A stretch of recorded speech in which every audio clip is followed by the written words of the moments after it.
Okay, it looks like we're recording. One of the first things you want to do is minimize that picture. It's Juan Gris's portrait of Picasso, and maximize the part that shows you what's going on the screen as I do this video. Um, what I want to do is show you how to get into MindTap. Questia, which we're going to use for this next essay, or going to try to at least, is housed within this program called MindTap. And if you did not opt out of the book for this class, you should have your MindTap already paid for, and it's a 2-year subscription. And you'll find that once you get used to it, it's kind of a good resource. It's not the perfect one. It doesn't work for every paper. It may not work for this MLA medical paper, but it's a good source to take a look at and begin with. To access MindTap, you're going to go to the content page. You're going to see this MindTap access. You might, if you got your table of contents up first, it'll look like that, and you'll have to scroll down. But you're going to click on that link, and when you click on that link, for the first time, it's going to prompt you particularly to register into Cengage Brain. Might ask you a couple other questions. If you haven't been in Cengage before, you need to get a username and password going. Make sure you hold on to that. When you're done with this course, you won't access Questia or MindTap through D2L. You will do it through Cengage Brain. For the duration of this course, you can just keep clicking on this link, and once you originally register into Cengage, it shouldn't prompt you to do that anymore. You just click on this. It says if it has trouble loading content, you may have to turn off your pop-up blocker. You can also click this little arrow pointing up. That'll open it in a new window, and that might solve your problem as well. But if your pop-up blocker is activated, MindTap won't work. Once you're in MindTap, on the right-hand side, you can see a list of various programs. If you're in developmental writing, you probably used Applia. You can see your textbook in here. You see your full book. Another way to see the book, sometimes you got to be patient with it. Instead of going through it page by page like that, you can also change your look to unit view, and that kind of gives you kind of an outline of the book.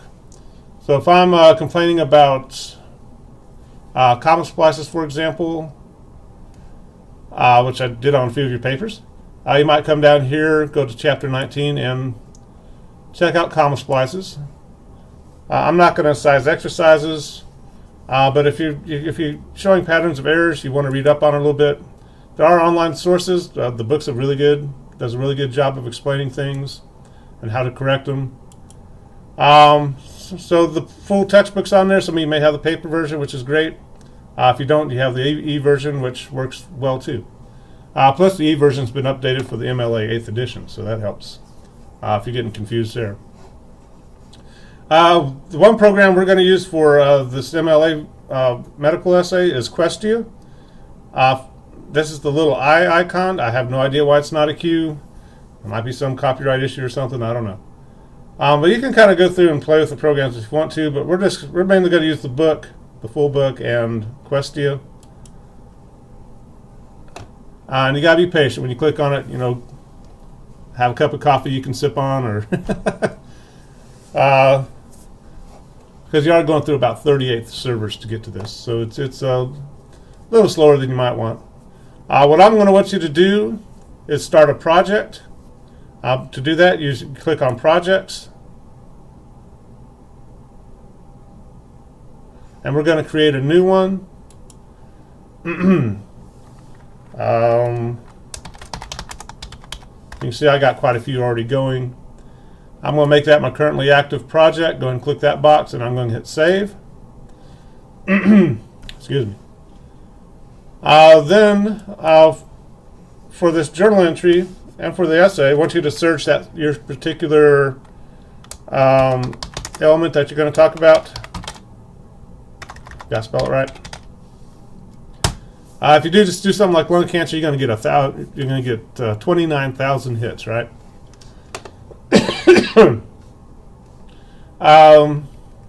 What you may end up doing is getting into prevention or causes or what, something like that. But you're going to see you can choose books. There's 3,000 books on lung cancer. Academic journals. There's magazines. Newspapers probably aren't going to do you much service. I kind of want you to avoid encyclopedias unless they're medical encyclopedias. But here's some. You can click on these books, and you'll have to. What happened to do anything? Yeah, it's waiting on it. Gotta wait for it to come up. Then you kind of shift through the table of contents. Might be a pretty decent book to look at. It's got a chapter on lung cancer. You don't want to get whole entire books written by doctors for doctors on lung cancer, right? That's going to take you forever. And it takes a little while to play with it and figure out what you want to do. Whoops. Did I miss a picture there? Nope. You can use images in your essay if you want to. If you get a good one that kind of, instead of spending 1,000 words trying to explain what a lung looks like, show me a picture of it. It also might help you to see how things work. But if you're saying, hey, I really like this source, I'm going to save it to my active project so I can come back to it later. Later you may go like, I already found that information somewhere else, so I don't want to deal with this. But just click Save to Active Project. And you have saved it. And if you want to go back to it, you can. Then you want to continue searching. Where'd search get off to? You might do lung cancer prevention. And just kind of explore your topic. I think that was on our other search, wasn't it? And again, kind of go through the table of contents, see if there's a good chapter in there that you can use in your essay and support what you're saying as you're telling someone's story. And you can see there's a chapter there. So I'm going to save that to my active project. And once you kind of you're done kind of searching a little bit, you want to go back to projects. I could have just clicked over here, I guess, but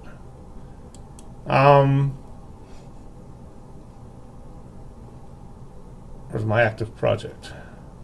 Currently active project down here. Spring 2017. I'm going to click on that.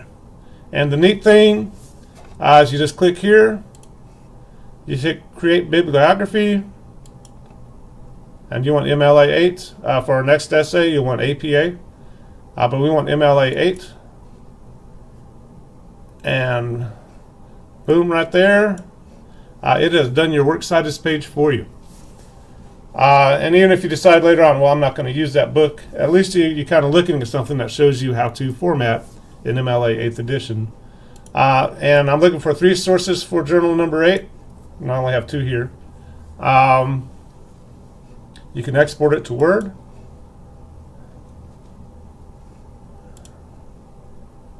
You might need to go back and fix the line spacing, but there's my works cited page.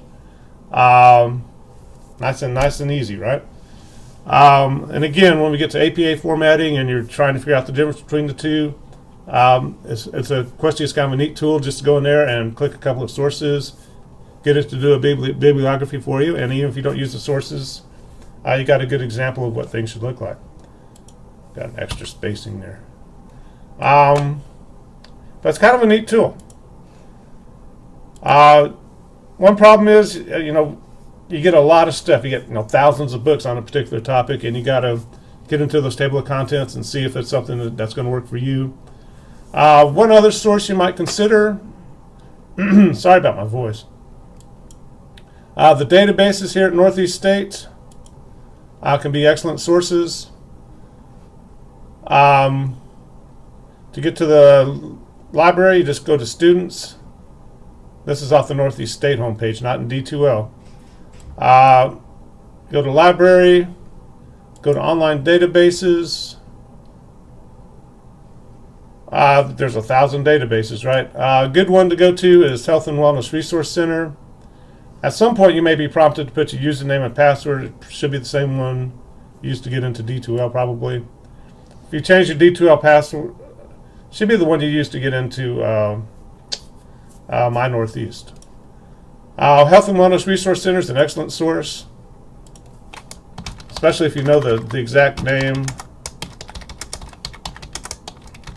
of your disease. One problem here, you gotta spell it correctly. So if you're doing something like leukemia and you're not sure how to spell it, you might have to double check that. And again, we're going through quite a few servers here, so you gotta be patient.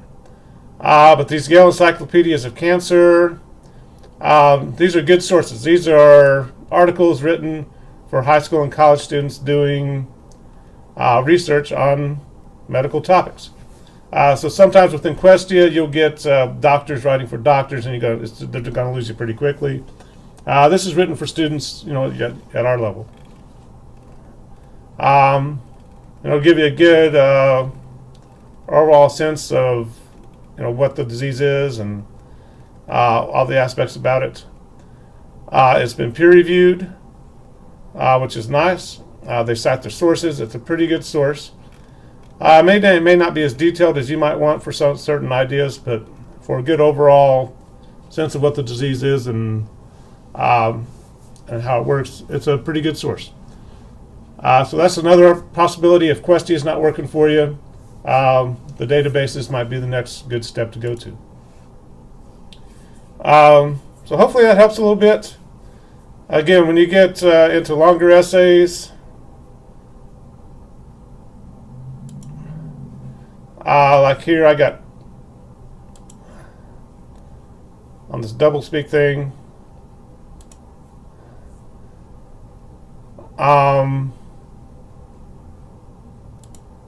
you can click on this, create a bibliography.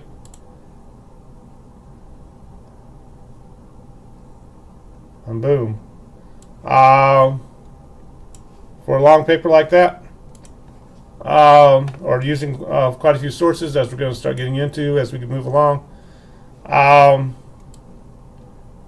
If you've ever had to type out a works cited page, you're looking at this going like, oh, where's this been my whole life, right? Well, I need to. There we go. And I've got 1, 2, 3, 4, 5, 6 sources going, formatted properly, ready to go for my works cited page. And again, as you noticed with the lecture and your essay, all you're going to do for MLA is use the first word on your works cited page and a page number, and you're citing sources in your paper, right? I'm going to hush up there. Hopefully you've kind of gone like, wow, that's pretty cool. And hopefully it's going to be worth the money you spend on MindTap. Again, you have this subscription for 2 years. Of course, Engage will give you the option of continuing that if you're enjoying using the program. But I'm going to hush up now. If you have any questions about this, be sure to email me. We'll talk to you later. Bye-bye.